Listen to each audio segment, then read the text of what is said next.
Good evening. I would like to now call to order our meeting today for the Allegany County Board of Education, Tuesday, November 15th at 5:11 p.m. Please stand for the Pledge of Allegiance. I pledge allegiance to the flag of the United States of America and to the republic for which it stands, one nation, under God, indivisible, with liberty and justice for all. Mr. Llewellyn will now read closed session summaries from executive sessions held on October 11th. The Allegany County Board of Education met in closed session on October 11th, 2022 at 3 o'clock at Central Office. The purpose of the closed session was to consult with legal counsel, discuss personnel matters, and to engage in administrative function. All members were present, and the vote to go into closed session was unanimous. The topics discussed were termination of an employee, prosecution of criminal trespass and wiretapping, superintendent goals and evaluation, employee resignation, and IT position update. The authority to close the meeting is found under Section 3305B1 and 7 of the General Provision Article of the Maryland Code. Thank you, Mr. Llewellyn. Moving on to our consent agenda, is there a motion to approve the consent agenda? Motion to approve. Motion by Mr. Farrell, second by Ms. Frank. All in favor? Passes unanimously. Thank you. And first this evening, under our superintendent's report, we have Mr. Avey here to recognize our school marching bands.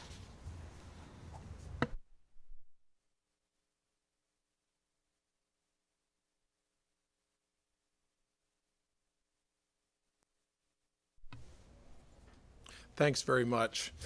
I can't say enough about how exciting this is to see the benefits of healthy, balanced programs in the visual and performing arts, because they cater so much to schools that do well academically. The engagement, the forward thinking, the attention to detail, the longitudinal development and improvement, the depth of artistic education. There are qualities that add up to the kind of passionate young adult that we're trying to create. And as difficult as it is to be in fine arts electives all 4 years of high schools, these kids have the drive to not only do that, but they're determined enough to commit their weekends and their evenings to the successes we're going to recognize tonight. No better example of good programs in the fine arts are that of our 3 marching band programs. Each one began a rigorous competitive process of planning and preparation with their summer band camps before the school year ever began. The competitive process is a familiar one, beginning with a baseline score in early September, where they receive valuable feedback from certified adjudicators, each week cycling that feedback into an improved score, and by the time the season comes to an end, these bands are scoring in the 90s, and they are achieving near perfection. As a teacher at heart and a competitor second, this is valuable, even if they didn't beat anybody in their respective final contests. The depth of music education they received in this longitudinal process is why I support healthy competitive marching band programs. But in the end, all 3 of these bands scored higher than the bands they hoped to beat in their biggest competition of the year. I'd like to recognize their achievements at this time. I have the teacher of Mountain Ridge High School and all of his representatives here with us this evening.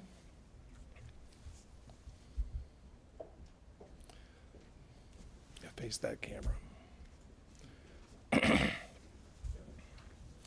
As you can see, winning any award, they don't have to see me. You can move over and stand next to your teacher. Really, they've seen enough of me.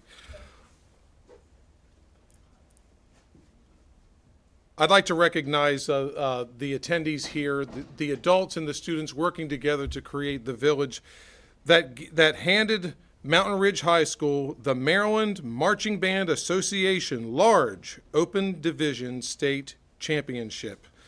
Josh Crow, color guard and visual coordinator. Tyler Shreve, percussion coordinator. Hannah Warnick, color guard captain. Wyatt Miller, percussion captain. Shai Thompson, community leader. George Watson, horn sergeant. Leah Boggs, drum major, Colton Swagger, drum major, and their dedicated teacher, Mr. Derek Shank.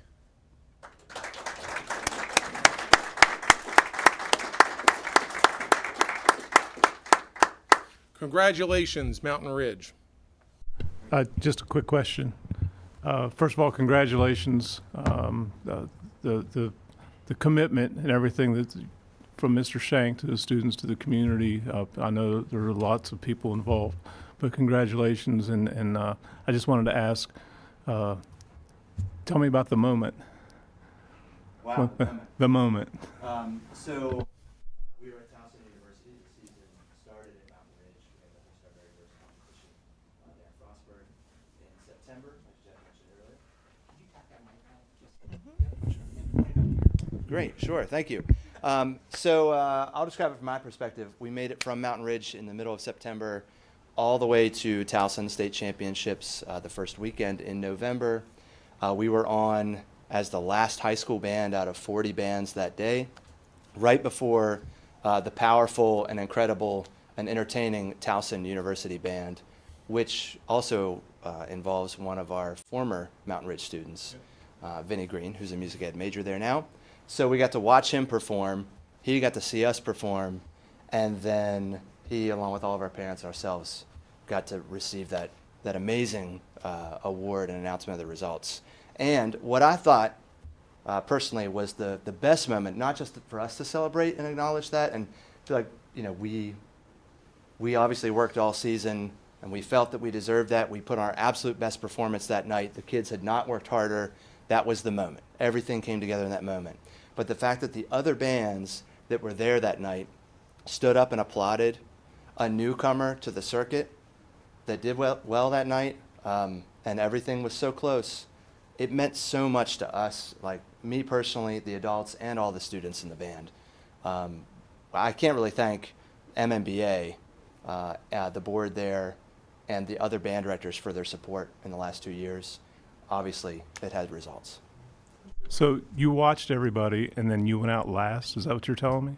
Yes. Now, we were, of course, warming up somewhere else, but we heard every other Right. band, incredible So, ensembles. So students, what is it just game time, huh? Is that what you're telling me? Great. That's awesome. Yep, that's tough to do, following everybody. That's great. Well, congratulations Thank again. you very much. Thank you for taking the time to acknowledge our students' hard work and their success. Thank you.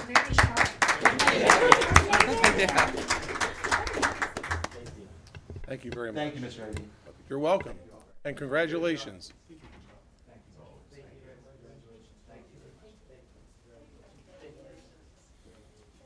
But wait, there's more.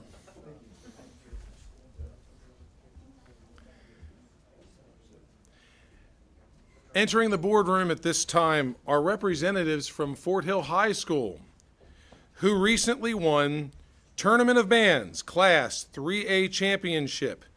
And they have been, by virtue of their score, they have been promoted to open class for next year. We have with us Coordinator Emeritus, Mr. Matt Stoops, Allie Jo Schultz, the color guard captain, Lacey Liller, percussion captain, Maddie Seitz, brass captain, Mariah Eckerd, woodwind captain, Haley Beining, drum major, and their dedicated teacher, Dr. Joe Thompson. Congratulations. I do have a question. First, I'll start with our instructor. I asked the last group, tell us about the moment. When you were down there, when that high hit, tell us what took place. You mean on the field as we performed? Whichever that high is for all of you. I don't know. I think it was when we came off the field. Like the kids felt it. You knew it? Agree? Yeah. You could feel it coming off the field. That it was that moment. So It was the highest score? it was our highest score. That's what I mean. It was the highest score you've ever. As a school, we Yeah. we topped our high score three times this year. Right. I think our Well, school's that highest. Sunday night, I knew you had topped it, but then Yeah. to go and do it again with the pressure on, that's pretty amazing. It was. It was. Students, what was going through your mind? Anybody? When you walked off the field, did you know it too? Don't be shy. I guess you could see everything from where you are. So did you know that, hey, this is up there from a drum major standpoint? The energy and the music was definitely there, and I'm a very emotional person, so whenever I feel like that run was the best run we've ever performed, so I started like crying and stuff. So Yeah. Oh, that's awesome. And they all know who Queen is. Yeah. Oh yeah. no. Actually, most of them hadn't heard Well, Bohemian. Well, not most of them. Several of them had never even heard. You and I had that discussion Yeah. at one of the games, and I was like, Our show was Bohemian Rhapsody this year. yeah, you can't beat it. And really, honestly, it was surprising that so many of them had never heard it before. But they have now. Yeah. And then some. That song will mean something the rest of their life all the time. Yep, that's awesome. Congratulations. Thank you. Congratulations once again. Thank you.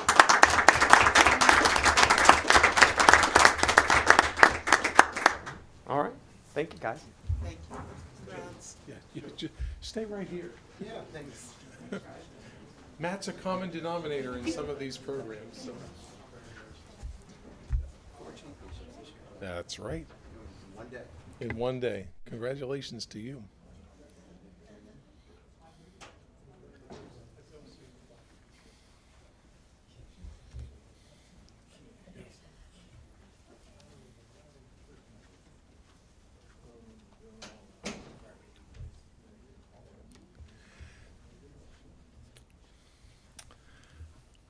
I'm proud to recognize our final band recognition. This is so much fun. I wish we had more high schools in Allegany County. But Allegany High School won Tournament of Bands Class 1 Open Championship.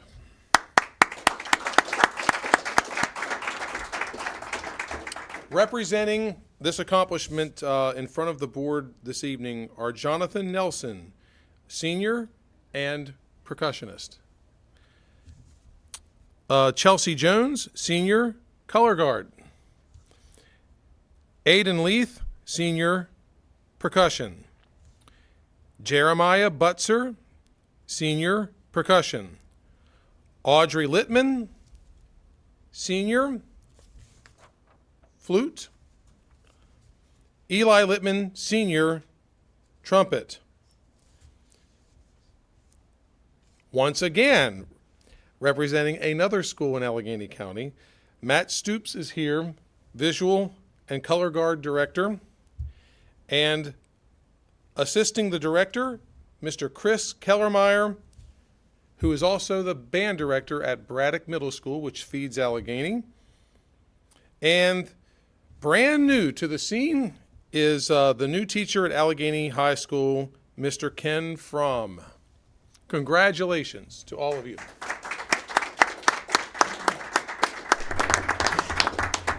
I've asked each band when they've come in, tell me about the moment when you're at states or when you're in the tournament there and you're coming off the field, or was it during it? Was it after it? When was your most exciting moment? I think for me, my most exciting moment is just working with all these individuals and coming in the program. I just knew what they were capable of. I knew what type of young adults they were, and just from day one. And I mean, each day is just better and better, better. So after the last performance, no matter what happened, I knew they won. What about students? After winning last year, Yeah. and coming off the field this year, I knew right after the performance that we won, that we had an excellent performance, and that we were going to beat our competition. That's awesome. It's always amazing how our students, when they need to, it's the very end, and what do? You do your best. That's amazing to me. So congratulations to all Allegany County, and Allegany here is standing here. Everybody did it. So quite a celebration in our county for our marching bands. And thanks for all the advisors and all the directors. Thank you. I was asked to make one addition on behalf of Allegany High School. Mr. Matt Stoops, who was here representing Fort Hill as well, he actually won 4 titles in the same day because of his work with community marching bands.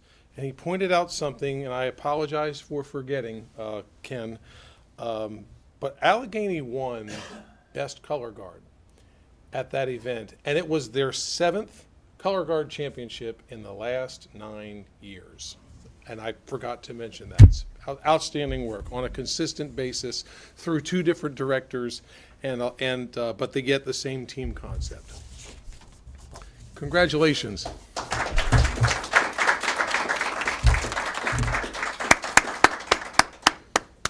go ahead. Head to the steps for a photo. Right on.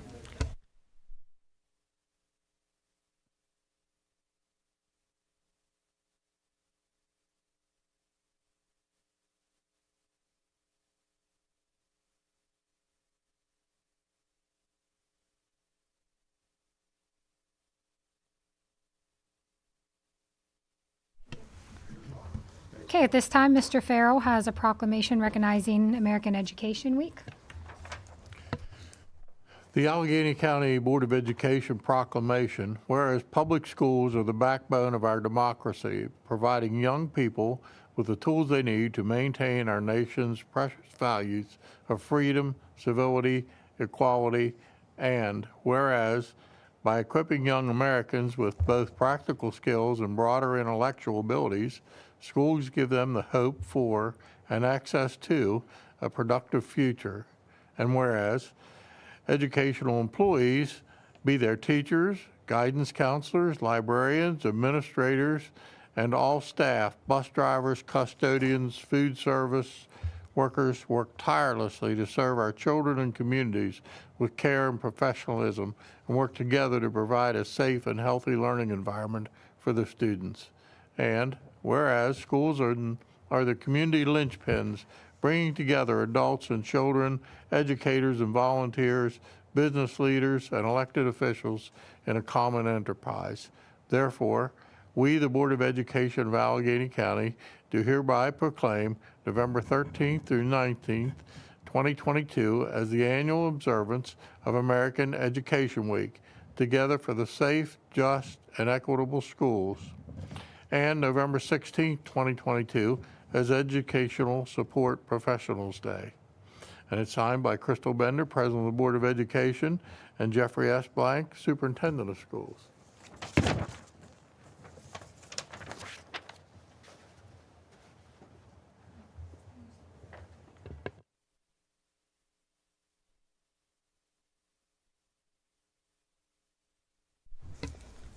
Good afternoon, members of the board, Mr. Blank, fellow educators and citizens. I'd like to thank you for the recognition of the impact that educators make in our society and community every day. As your proclamation pointed out, educators are employed in a variety of positions in the school system: teachers, librarians, custodians, bus drivers, secretaries, technicians, cafeteria, maintenance, and instructional assistants. While some of these positions are more prominent than others, all provide essential services that are critical to the success of our public school students.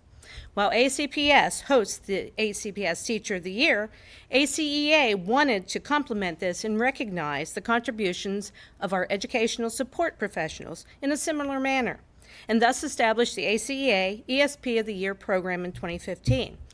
As you mentioned, last Wednesday, November 16th, was National ESP Day. Had the severe weather not caused a postponement of this meeting, I would have introduced you to an especially outstanding ESP. However, she was unable to be here tonight, but we do have a picture to share with you. She is Sherry Zembauer, a long-serving and beloved secretary at South Penn Elementary and the 2022 ACEA Education Support Professional of the Year. Sherry's work requires her to support a staff of more than 80, as well as nearly 500 students each day. As it was shared on her nomination form, Sherry is considered the heartbeat of the school. I would also like to thank you for your service to the community as members of this Board of Education and invite you to be an ESP for a day as part of our annual focus to engage community leaders to experience a day in the schools as an educator. Our members are ready and willing to host you. Again, thank you and have a safe and happy Thanksgiving. Congratulations to Ms. Zimbauer, and thank you, Ms. Sloan. This time we have an elementary outdoor school update from Mr. McGowan.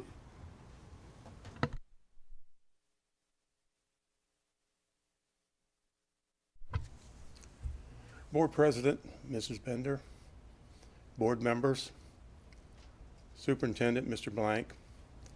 Back many years ago when I took my first public speaking class, they gave us 3 rules to follow. The 3 B's: be on time, be quick, and be gone. I can guarantee you the first and the third, I'll meet those expectations today. And I'll try my best for the second one.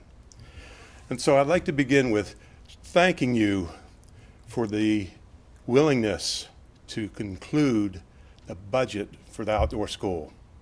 I know that in the time that we're struggling through, it'd been easy to take that money and allocate it elsewhere. But as you know, the outdoor school is more than just an educational opportunity. We have many facets of outdoor schools, and one that is more important now than it's been in the past couple of years is just the social interaction. With being shut down over 2 years through the pandemic, we have lacked those skills with the students. So this year we were able to accomplish those as well as the academics. So since it's been so long, I'd just like to give you a little update on what the outdoor school program is. It's a 5-day residential program for all 5th grade students. This year we had 87% of our students, 538 5th graders, participate in the environment learning here. This program depends greatly on our parent volunteers to be able to operate.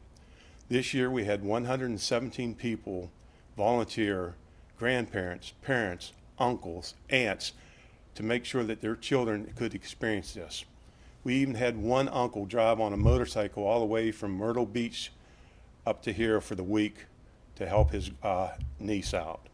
So along with that, we have 7 staff that we hire to present the lessons in that. They present 12 lessons throughout the week aligned with the environmental literacy standards or social studies. They have a vast arrangement from natural resources to unicellular and multicellular organisms with the microscope. We also take them on a full week. We do 4 hikes. The most notorious one is the bog hike. It's 2.5 miles in length, and it's very much like that old saying that our grandparents used to tell us, I had to walk to school uphill and back both ways. It is true on this hike. Half the hike you're walking uphill going, the other half you have to walk uphill to come back. We also have the beaver hike, a very great hike because it really reaches into the interactions of the animals in that. Unfortunately, this year, our leader on the beaver hike and one of our main teachers, we lost was Mr. Billard. That was the downfall of the whole program there this year. Mr. Billard was a teacher for many years, an administrator for many years, and loved by everyone. So that set us back. But luckily, we were able to reach out and bring back in Karen Getches to fill in the rest of the time for. Anyway, our typical day starts early in the morning, 7 o'clock. We have the children get up. We assemble on the blacktop, and we do our morning exercises, very much like we do in school. We have the Star Spangled Banner where we raise the flag, we raise the Maryland flag, and then we do a 5-minute history lesson on a flag from past histories and that. And then we raise that flag. Then we go to breakfast, and then the fun begins. We do our classes, we do our hikes. We have 3 great meals during the day, meals that surpass anything we have in Allegany County at any of our restaurants. They have a salad bar that is fabulous. They have a fruit bar that is great. And the thing about it that the kids don't realize the first day there, they can have all they want. So by the time they leave, they're going back for thirds, sometimes even fourths on the meal. So when the children come home, they're well fed. After the classes, we go on our hikes.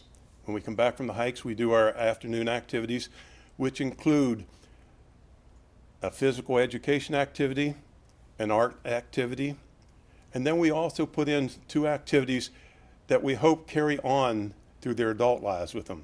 Some recreational things that they can do as they age. We take them on a fishing experience where many children, believe it or not, have never had that experience yet as a 5th grader. And even on the rainy days, they're thrilled to be there with that. And believe it or not, we used 85 dozen worms this year. Now, that doesn't seem like a lot when you think 500 children, but we bait 3 or 4 hooks with each worm. So you can see we go through a lot of things and we catch a lot of fish. And then the one activity that the students really like is the canoeing. First thing we do when we get them in camp, we do a canoe safety activity with them in lesson. And then they rotate through the canoeing each night. Then after dinner, we give them a little bit of time each night to practice their skits. Then we move into our evening programs. One night we have an outdoor movie where we bring in the big inflatable screen. Children love it. They're out there on their sleeping bags or chairs, whatever they want to bring. We give them a snack at that time, and they watch. This year we watched Night at the Museum. The children loved it. Another night we bring in one of our music people, and this year here was Mike Whitehead, and he does some camp songs with them. This year he was able to get those children so involved that they were singing and standing up dancing while they sang the songs. And believe it or not, the song they requested most was Country Roads. I can't imagine why, but that was the one they all knew and they wanted to sing and dance to. We also have a partnership with Nocturnal Animals that's presented through the staff of the Evergreen Heritage. They come up and do it. And then we have a campfire where we go down and we tell folklore, both Native American and early American history, where many of our staff dress up in the characters that they're presenting. Each night we have a snack for them. And then on the last night in camp, we had the night that the children seem to like the most, and that's the skit night. No matter how corny the skits are, those kids whoop and holler when they're finished, each one of them. And then after we have the snacks, we do our thing to try to get through the last night. We give an oral history of the Cunningham farm.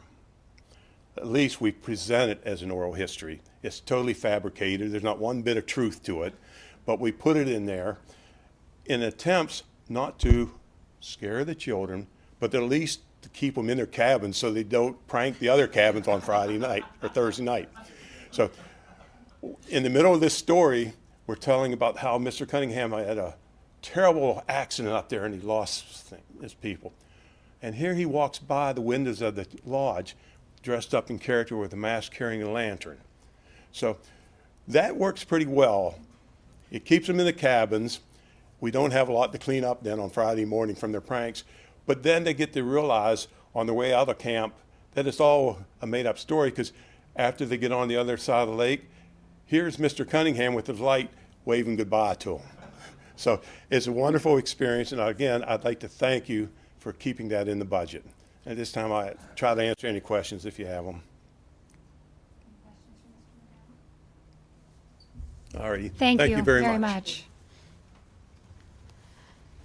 We now have a transportation update regarding inclement weather from Mr. Martz.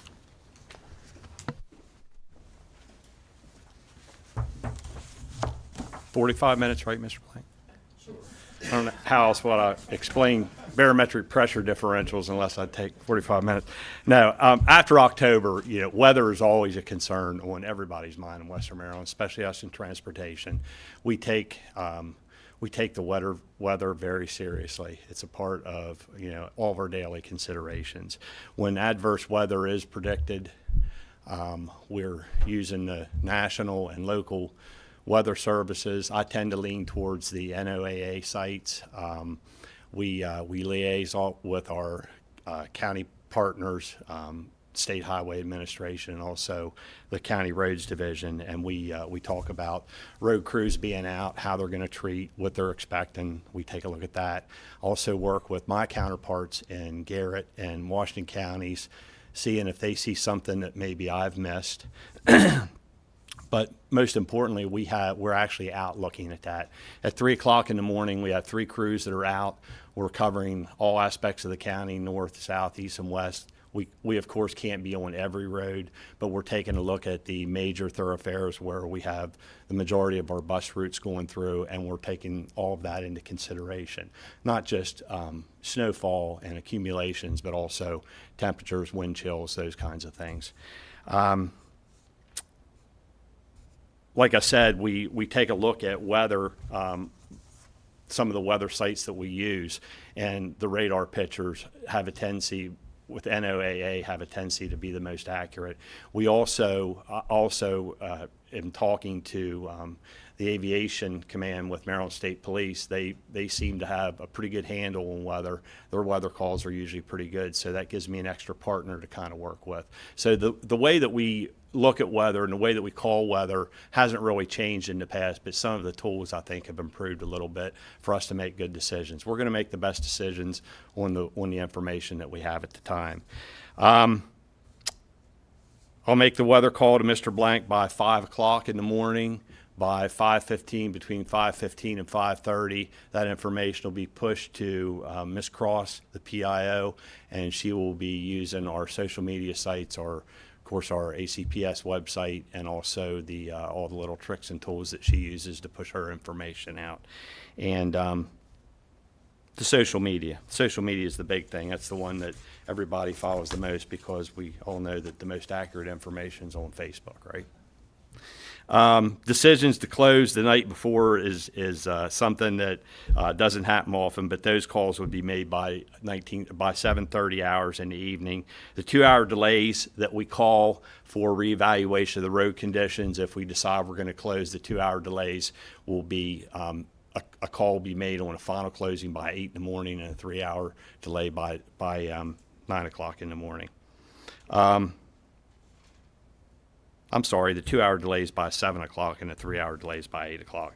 Early dismissal decisions will always be made by between 10 and 11 o'clock, and we also take into consideration evening sports, evening activities with that. That's not just because we're dismissing early doesn't mean that we'd necessarily call those things off, but that would be a decision between Mr. Blank and some of the other people that are looking at the weather, and myself, of course. As far as other information goes, we've added a couple extra stops in Mount Savage and a couple of extra stops in Frostburg for the walkers during the winter months. That kind of helps things out with the walkers and takes a little bit of stress off of parents. That's pretty much in a nutshell. If you have any questions, I forgot to thank you for Madam President, members of the board, Mr. Blank and Mr. Llewellyn, but I know Mr. McGowan had that all covered. Yeah, Mr. Martz, just for clarification, temperature, is it 15 degrees and 20 with wind chill? Well, off the top? Yeah, the wind chills basically are at 0 degrees with a sustained wind of 15 miles per hour is pretty significant. Yeah. That would have to be a sustained thing. Making a weather call just based on temperature, I don't think is really something that we ever really do just solely based on that. There's other factors that factor into that, like the moisture on the ground and how we're going to deal with that on the sidewalks and those kinds of things. But I just know that at times, just for the community, that when we were at 0, we would have a delay because the national weather gurus or professionals would say if you're out longer than 10 minutes, that's when frostbite occurs. And I have my trusty NOAA wind chill weather chart that we're going to look at, and I can share that with you. I mean, it's pretty good information. At sustained temperatures at 0 with any kind of wind at all is certainly a concern. I just want to share that when you have people in the transportation office out checking areas at 3 o'clock, that doesn't mean if it's 4 degrees, we'll be going to school on regular time. If it's 0, but we'll get calls. I just want the community to realize it may be 0 down in a certain Correct. area. We don't, but the main spots that you're checking, those are the only places that those are the places that we go by. Right. So somebody may call and say, well, the temperature here at the house, well, we're going off the temperature at the main points that transportation has always used. So We try to get a mix. We of course are looking at the higher elevations Yeah. where the air's thinner, the temperatures tend to increase a little bit more. In the shadows, of course, they're going to be a little bit more, but when it's dark out, that really makes much difference. Doesn't make much difference at all. Usually when you approach dawn, sometimes the temperature will even go down just a little bit before they start to go back up. Yeah. Those are all considerations that we look at. We're never going to be 100% of the time. That's why they call it weather prediction. That's the other thing I wanted to point out was our transportation department for our board covers everything they can, but it's weather. So they're doing the best job that they can. I want to commend for the first time with you being in the position, the first weather call we had to make where we dismissed early, you were spot on. And I know that easily could have changed, so I'm not saying we're going to be right all the time, but that was the most appropriate call. We got our buses in. It was 5:06, and all our students were off the buses, and everybody was home. And I think the worst part of the weather we avoided, and the area that it was the worst, we were done much earlier than that. So Yes, sir. I'm thankful I got the first call right.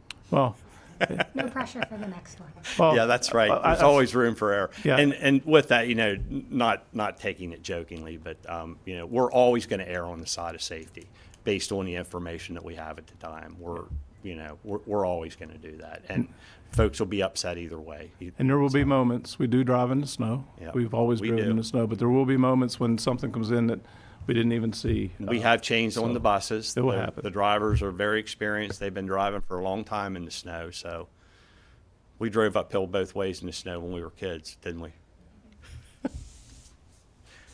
Any other questions for Mr. Martz? Okay, thank you very much. very much. Have a good evening. Happy Thanksgiving. Thank you. She's not, I'm going to do that. Okay. Okay, Mr. Blank is going to provide our virtual learning and inclement weather update. I'm going to do the update. We talked about this back in August with the board, when the board voted to move forward with using a virtual schedule during inclement weather. So I'm just going to review the asynchronous schedule for our community. It's also on our website. It's already out. Where the virtual schedule came about and the asynchronous and the synchronous schedules came about, we collaborated with our administration. We collaborated with our association to try to come up with the best thing that we could for our students and for our employees.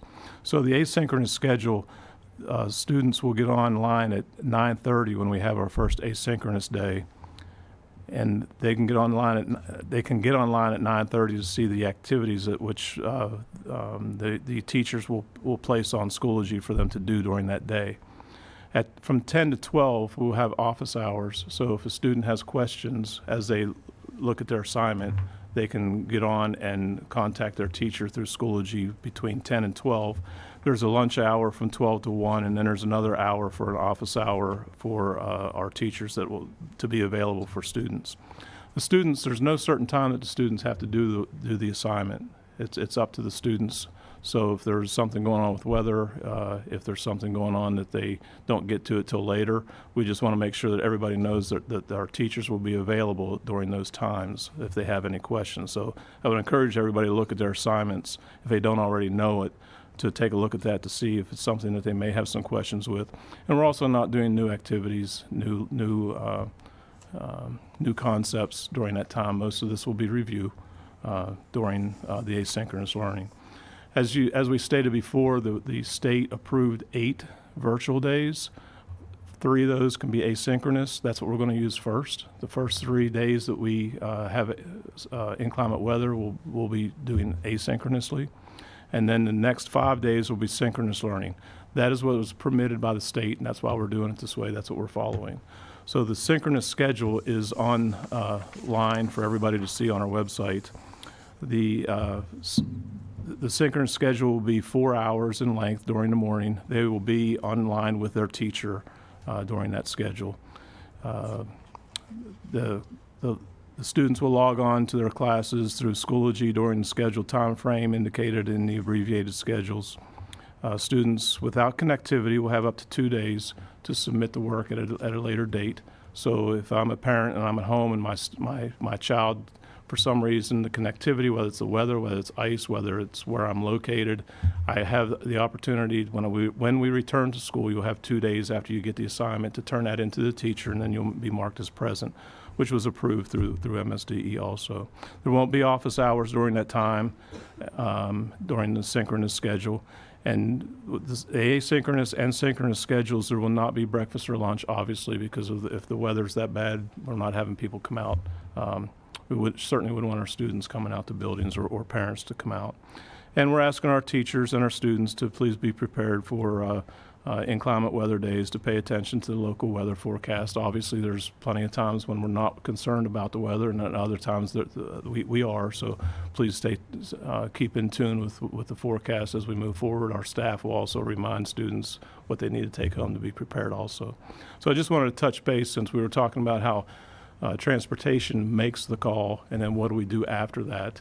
So I'll take any questions from anyone, if there are any questions about the asynchronous or synchronous days. Thank you. Okay, thank you, Mr. Blank. We did not have anybody signed up to speak this evening, so we will move straight into new business, and we have a policy to repeal. I'll turn it over to Mr. Llewellyn. Yeah, before you, your current policy, BCA, this is the Code of Ethics policy. We received notice that there was a legislative change in the 2022 legislative session that required us to make a change to our policy. Looking further into that, we came to realize that it actually had missed, there was a 2017 update that was missing, and then another update, I can't remember the other year, that was missing. So your ethics policy has to be approved by the State Ethics Commission. And so I reached out to the council at the State Ethics Commission, had them review our current policy against the new model policy. And it was determined between us that the best path forward would be to repeal our current policy and enact the new model policy to capture some of the changes. Functionally, the law is pretty much the same, but the model policy had more definitions in it. And so to capture all the changes, I was advised by the State Ethics Commission to do this. So this is your current policy. It'll take 2 readings to repeal, and then you'll have a new policy. It'll take 2 readings to adopt. So on this, we're asking for recommending a motion to repeal the current one. So moved. Second? Second. Any questions for Mr. Llewellyn? All in favor? Passes unanimously. Thank you.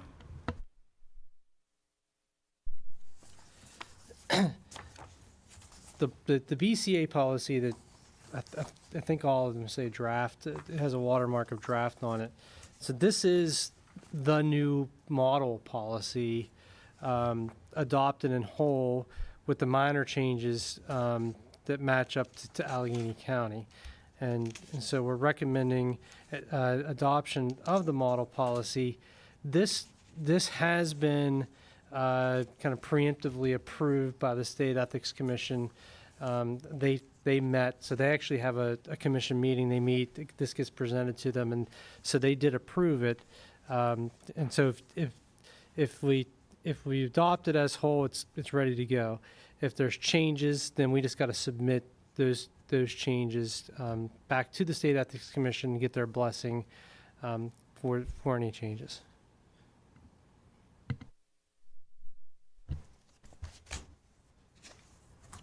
Is there a motion to approve for first reading file BCA? Motion to approve. Motion by Mr. Farrell, second. Second by Dr. Bond. Any questions? Just a point of discussion in looking at the first policy that we're repealing and comparing it to the new one that's being proposed, is significant pieces missing about the ethics panel. In the original document, it was explained how members of the community could become members of the ethics panel, more detail about the responsibilities of that panel. And I'm worried that if that's removed and doesn't appear in this new revised policy, and there's no backup information about the ethics panel, that may be problematic later on. So I understand the need for this because it includes all the state regulations and the policies and so on. But I would like in the second reading that it come back to include more detail about the ethics panel. And for clarification, I'm looking at the old one. I'm looking at under section A, 1 through 11, I think. It's kind of the guts there of how they're selected and then how they handle their business, essentially. So, to understand it, you're asking for that to be thrown back in. Yes. Okay.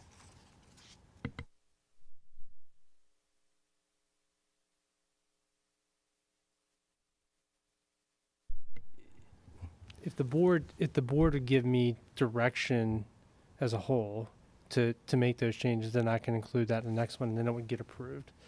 So, in other words, go make a motion to amend to add those provisions. So it'd be a motion to amend the motion. We'll do that first. Okay.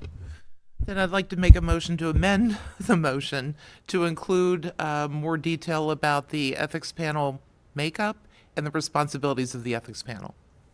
Motion by Ms. Frank. Is there a second? Second. Second by Mr. Farrell. All in favor? Passes unanimously. Thank you. So now you're back on. Now you're back on the original motion. Okay. Motion to approve file BCA as motioned. Anyone? We need another one. Mr. Farrell, second. Second. Second by Ms. Frank. The motion was already made. I apologize. Sorry. You're now voting on the original motion as has been amended. So you just need to take a vote if there's no more discussion. All in favor?